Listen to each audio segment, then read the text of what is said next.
Selamat pagi anak-anak, salam olahraga, salam sehat untuk kita semua. Apa kabar di pagi hari ini? Ibu harap anak-anak ibu semua tetap dalam keadaan sehat dan tentu pagi hari ini sudah siap untuk mengikuti proses belajar kita.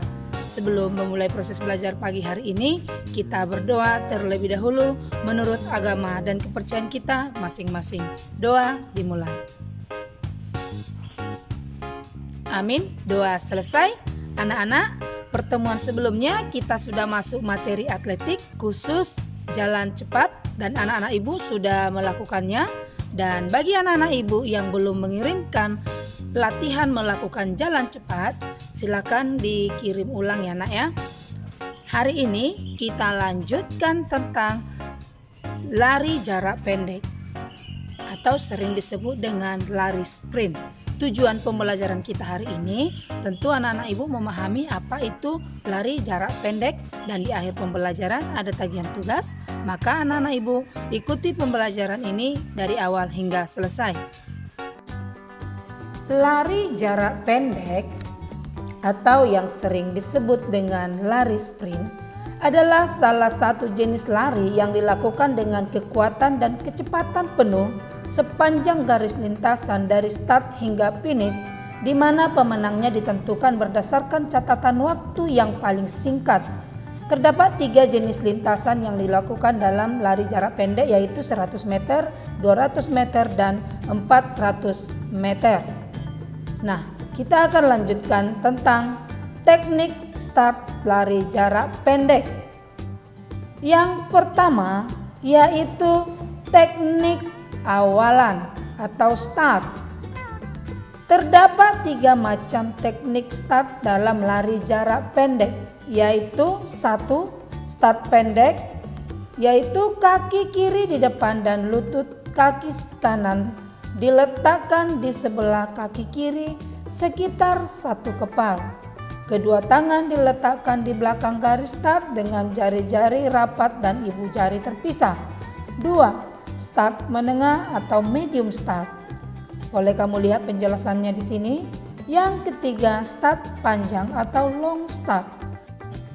Nah, kita akan membahas satu persatu tentang start yang tadi. Yang pertama, start pendek. Start pendek boleh kamu lihat dalam gambar cara melakukannya. Disebut juga dengan short start atau bunt start. Diawali dengan berdiri tegak dengan kedua kaki rapat dan kedua tangan berada di samping badan.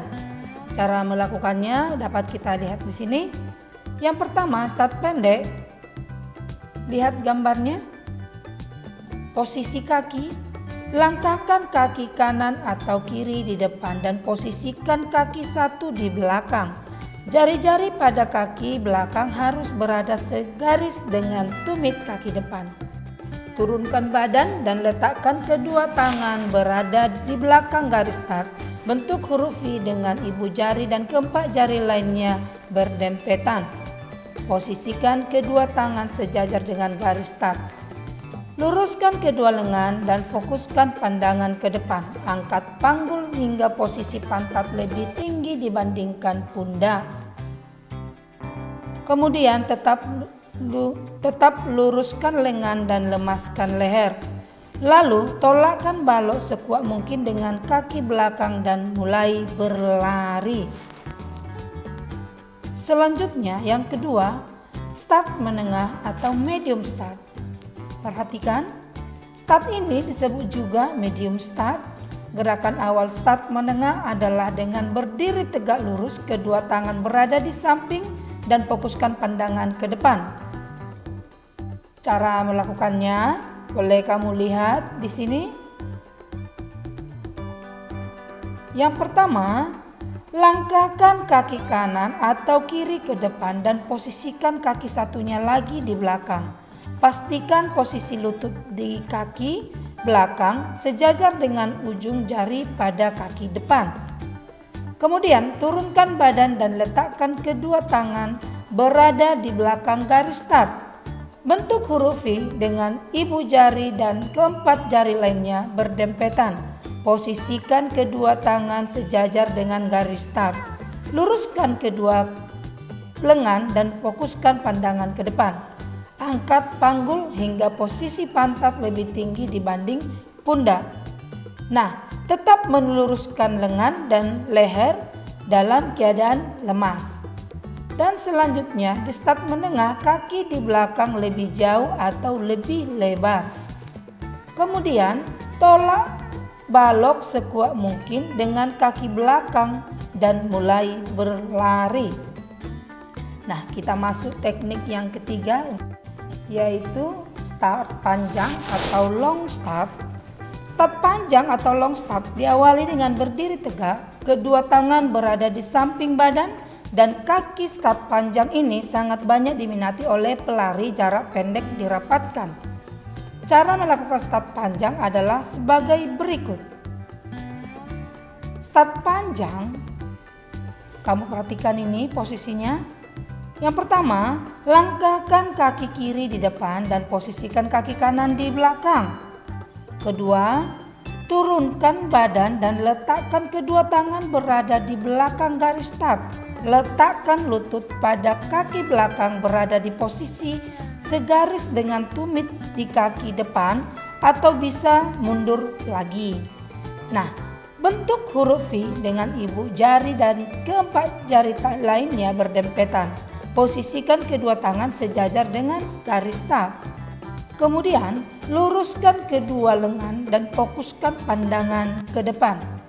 Untuk posisi panggul, angkat panggul hingga lebih tinggi dari posisi pantat dibandingkan pundak. Ya, tetap luruskan lengan dan lemaskan leher.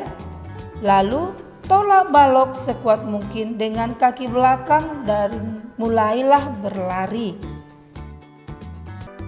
Nah, selanjutnya aba-aba yang dilakukan dalam start. Yang pertama yaitu aba-aba bersedia.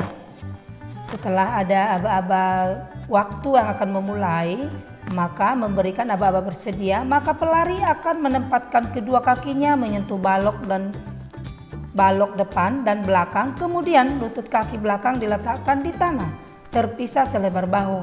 Jari-jari tangan membentuk V terbalik dan kepala dalam keadaan datar dan punggung, sedangkan mata tetap menatap lurus ke bawah. Yang kedua yaitu aba-aba siap. Pada saat aba-aba siap, perhatikan posisi lututnya. Setelah ada aba-aba siap, posisi badan seorang pelari adalah lutut ditekan ke bawah, lutut kaki depan ada dalam posisi membentuk sudut siku-siku 90 derajat. Sedangkan kaki belakang pelari membentuk 120 sampai 140 derajat dan posisi pinggang sedikit diangkat lebih tinggi dari bahu. Tubuh sedikit condong ke depan serta bahu agak maju ke depan dari dua tangan. Dan aba-aba yang ketiga yaitu aba-aba ya. Setelah seorang starter memberikan aba-aba, maka gerakan seorang pelari adalah badan diluruskan dan diangkat pada saat kedua kaki menolak atau menekan keras pada start block dan kedua tangan diangkat dari tanah secara bersamaan untuk kemudian diayunkan bergantian. Kaki belakang mendorong lebih kuat, dorongkan kaki depan sedikit demi sedikit namun tidak lama. Kaki belakang diayunkan ke depan dengan cepat sedangkan badan condong ke depan. Lutut dan pinggang diluruskan penuh pada saat akhir dorongan. Nah, tahapan dalam berlari cepat yaitu yang pertama, fase topang. Fase topang bertujuan untuk memperkecil hambatan saat menyentuh tanah dan memaksimalkan dorongan ke depan. Pada fase topang terdiri dari topang depan dan topang dorong. Nah, kamu boleh di sini memperhatikan teknik melakukan fase topang. Penjelasannya ada di sini. Perhatikan posisi kaki itu, kemudian lutut kaki topang bengkok harus minimal pada saat amortasi. Kemudian kaki ayun dipercepat. Dan selanjutnya perhatikan penjelasannya dalam tampilan ibu ini. Kemudian paha kaki ayun naik dengan cepat.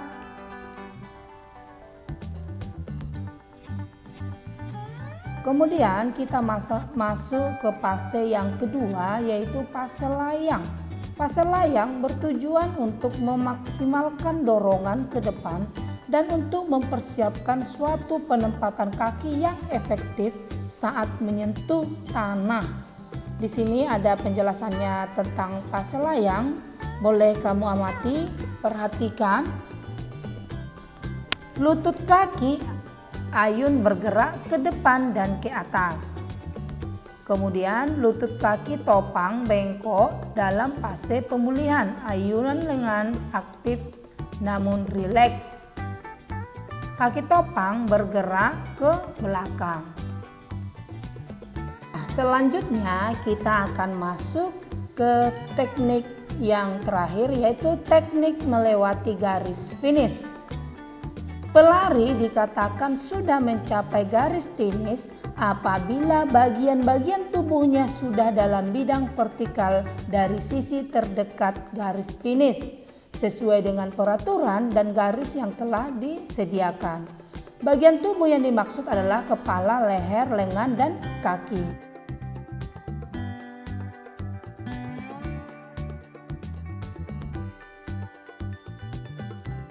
Nah, teknik melewati garis finish dapat kamu perhatikan ini. Yang pertama yaitu menjatuhkan dada ke depan.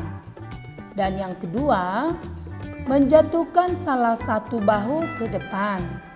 Selanjutnya yang perlu diperhatikan, lari secepat-cepatnya sampai beberapa meter melewati garis finish. Anak-anak, dari penjelasan Ibu tentang lari jarak pendek yang baru saja, kiranya anak-anak Ibu sudah benar-benar memahami materi kita hari ini. Nah, sebagai tagihan tugas hari ini, silakan anak-anak Ibu buat rangkuman dari penjelasan Ibu tersebut. Tulis dengan rapi di catatan kamu, kemudian nanti fotokan setelah kamu catat, kirimkan ke WA pribadi Ibu sebagai bukti hasil belajar anak Ibu pagi hari ini. Sampai di sini saja pembelajaran kita anak-anak.